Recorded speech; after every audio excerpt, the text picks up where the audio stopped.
മനസ്സിൽ ആഴത്തിൽ നീറുന്ന ദുഃഖങ്ങൾ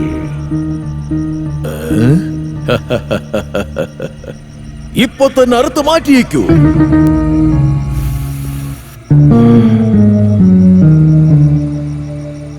പാപപുണ്യങ്ങളുടെ കണക്കെടുപ്പിനുള്ള സമയമാഗതമായി.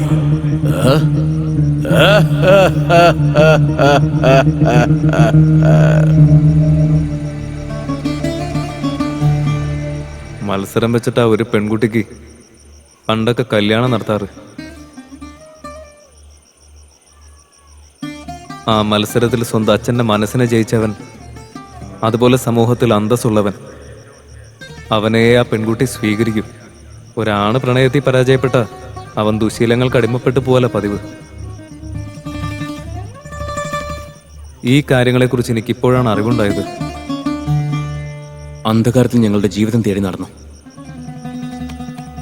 ഞങ്ങളുടെ ചിരിയോ കണ്ണീരോ, മറ്റുള്ളവരുടെ കാര്യം പോട്ടെ, ഞങ്ങൾക്ക് പോലും എന്തിനാണെന്ന് അറിയില്ല.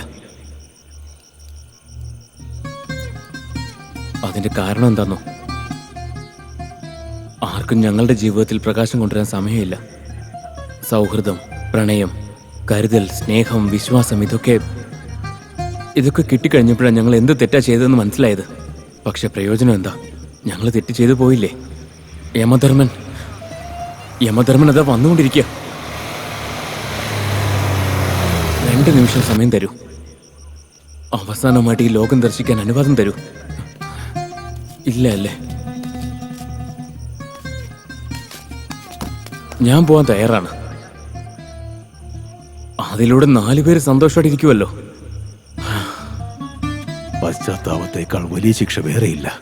ജനിച്ചപ്പോൾ കുഞ്ഞായിരുന്ന മകൾ, വളരുമ്പോൾ സുന്ദരിയായ യുവതി, ഭർത്താവിന് സ്നേഹം തുളുമ്പുന്ന ഭാര്യ, പാലൂട്ടി ജീവൻ കൊടുക്കുന്ന അമ്മ, എത്രയോ പദവികൾ സ്വീകരിച്ച് സമൂഹത്തിൽ തുടർന്നുകൊണ്ടിരിക്കുന്നു നീ. ഇനി എത്ര അവതാരങ്ങൾ എടുത്താലും ഏതൊരു രാശിക്കും ദേവിയാണ് നീ. ജീവിതത്തിന്റെ ഓരോരോ അണുവിലും നിലകൊള്ളുന്ന അത്ഭുതമാണ് നീ. മനസ്സിലാക്കാൻ വൈകിയതിന് മാപ്പ് നൽകിയാലും.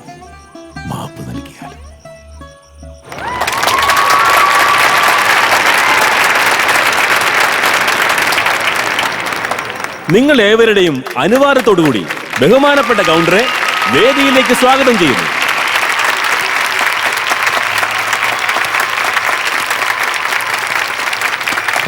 നമസ്കാരം. വരൂ. പൊന്നാടണി, നിങ്ങൾ വന്നേക്ക് സാർ.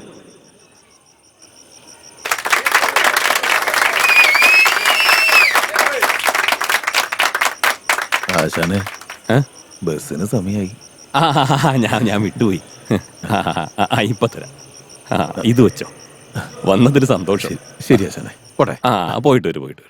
ഗൗണ്ടറെ, ഈ നാടകം എഴുതിയത് വേറെ ആരുമല്ല, ഇവിടെ നമ്മുടെ നാട്ടിൽ തന്നെയുള്ള ഗിരീഷാണ്. ഗിരീഷിനെ ഈ വേദിയിലേക്ക് സ്വാഗതം ചെയ്യുന്നു. നമ്മുടെ നാടിന്റെ സ്വത്താണ് ഈ ഗിരീഷ്. അവൻ വരാനൊന്നും പോകുന്നില്ല ആശാനെ. അവനെ പോലീസുകാർ പിടിച്ചോണ്ട് പോയി. സത്യം പറയടാ, അവൻ എവിടേക്ക് കൊണ്ടുപോയെന്ന് പറയും. എല്ലാം നീ കാരണം തന്നെയാ. ശങ്കരൻ ആരാന്ന് ചോദിച്ചു. അവനാന്ന് പറഞ്ഞിട്ട് അവൻ തന്നെ അങ്ങോട്ട് കയറി പോവുകയും ചെയ്തു. എന്താന്ന് ചോദിച്ചപ്പോഴേ നാടകം നടക്കണം, നാടിന്റെ മാനം കെടരുതെന്നാ പറഞ്ഞേ.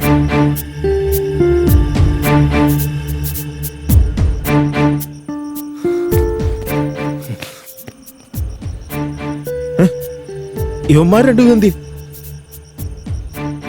നിക്കേ, നടന്ന് എന്താന്ന് ഞാൻ പറഞ്ഞുതരാം.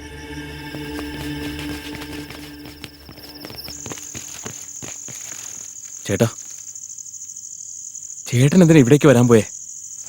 നോക്കി, എന്ത് വന്നാലും ശരി, ഞങ്ങൾ നോക്കിക്കോളാം. ചേട്ടൻ ഇവിടെ നിന്ന് പോവാൻ നോക്കി. വേഗം ആവട്ടെ. എന്തിന്? ചേട്ടൻ ആദ്യം പോ. തെറ്റ് ചെയ്ത് ശങ്കറല്ലേ? നിങ്ങളൊക്കെ എന്തിനാ ഇങ്ങോട്ട് വന്നെ? ഇവിടെ തെറ്റ് ചെയ്തത് ഞാനല്ലേ? പിന്നെ എന്റെ പേരും പറഞ്ഞോണ്ട് നീ ഇവിടേക്ക് വന്നത് എന്തിനാ? ഓ, ത്യാഗം ചെയ്ത് വലിയ ആളാവാൻ നോക്കായിരിക്കുമല്ലേ?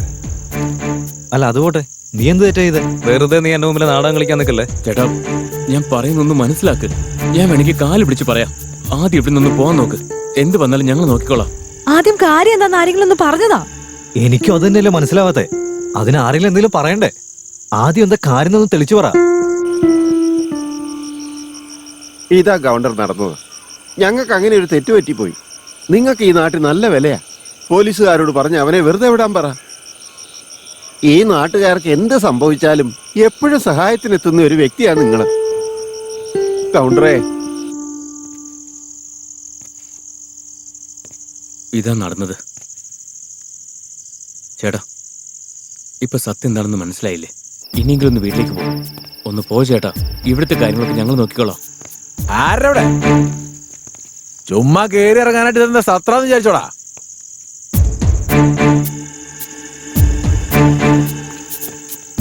ആരാണ് നിങ്ങളൊക്കെ?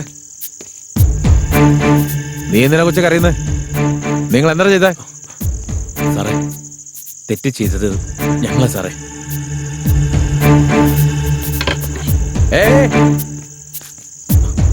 സാർ ഇത് പിടിക്കേ. എടങ്ങി വാടാ. അടിക്ക് സാർ, അടിക്കണം സാർ, അടിക്ക്. ഞങ്ങൾ അടിച്ചു സാറേ. നിനക്കെന്താടാ പറ്റിയേ? അവരെന്തിനാ സാർ അടിക്കുന്നേ? ഞാനോ? തെറ്റൊക്കെ ചെയ്തത് ഞാന്. എന്നെ വിലങ്ങിട് സാറേ. അതിനിത്ര യാചിക്കുന്ന എന്തിനാടാ? പോയി എടുത്തോ, ഇരിക്കുന്നു കണ്ടില്ലേ? സാർ, എനിക്കൊന്ന് താ സാറേ. ചോദിക്കുമ്പോ ഒഴിഞ്ഞേരാതെന്നാ പഴാന്ന് കരുതിയോ? ആകെയുള്ളത് ഓരോ ഒരെണ്ണ.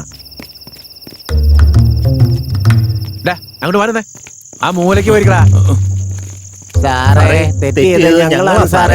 വേഗം വാ, കയറി വാ.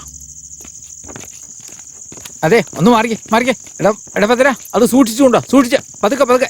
എടാ ഒന്ന് മുറുക്ക പിടിക്കടാ. ദേ അങ്ങോട്ട് വെച്ചു. എന്തോന്നാടാ ഏറ്റി കൊണ്ടുവരുന്നേ? ആ അവിടെ സാറേ, തെറ്റ് ഞാനാ ചെയ്തേ. അതെനിക്ക് മനസ്സിലായി. നിങ്ങൾ ആരും തെറ്റ് ചെയ്തിട്ടില്ല.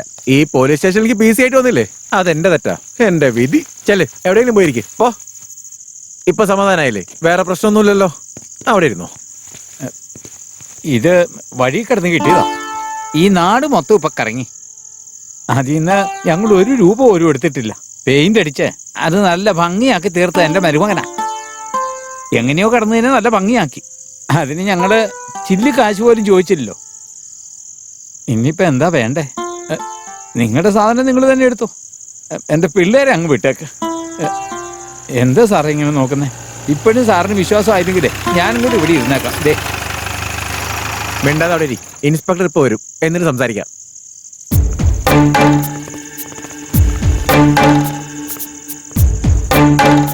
നമസ്കാരം. ഗവർണറെ, ഞാൻ പറഞ്ഞോട്ടെ. ബാങ്കിന്റെ സേവനങ്ങള് ഈ നാട്ടിലെ എല്ലാ ജനങ്ങളിലേക്കും എത്തിക്കാൻ വേണ്ടിയാണ് ഞങ്ങൾ ഈ ATM നിങ്ങളുടെ നാട്ടിൽ തന്നെ കൊണ്ടുവച്ചത്. അതിന്റെ ഉപയോഗം എന്താണെന്ന് നിങ്ങളെ എങ്ങനെ പഠിപ്പിക്കുന്ന ആലോചിച്ചപ്പോഴാണ് അതിന്റെ കാര്യങ്ങളൊക്കെ ഗിരീഷ് ചെയ്യാൻ ഏറ്റത്. പക്ഷെ അതിന് മുൻപേ മെഷീൻ മോഷണം പോയില്ലേ? ഞങ്ങളെ പഠിപ്പില്ലാത്തവരാ.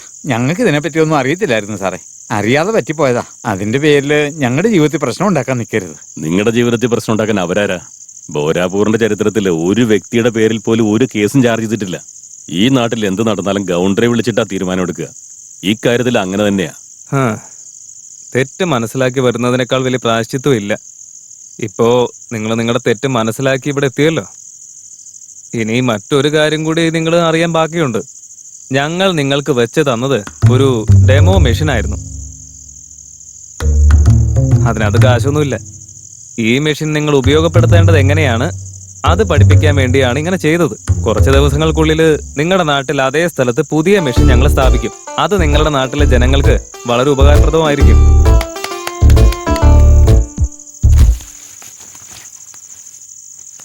ഗവർണറെ,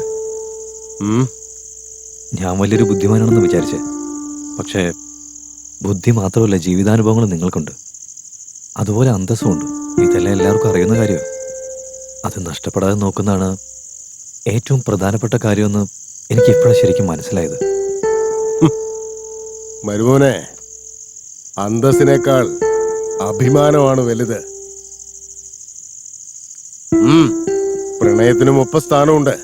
ഈ സന്തോഷകരമായ ദിവസത്തിൽ നിങ്ങൾ എല്ലാവരും ഒരുമിച്ച് എന്റെ വീട്ടിലേക്ക് വന്ന് ഭക്ഷണം കഴിക്കണം. ഭക്ഷണം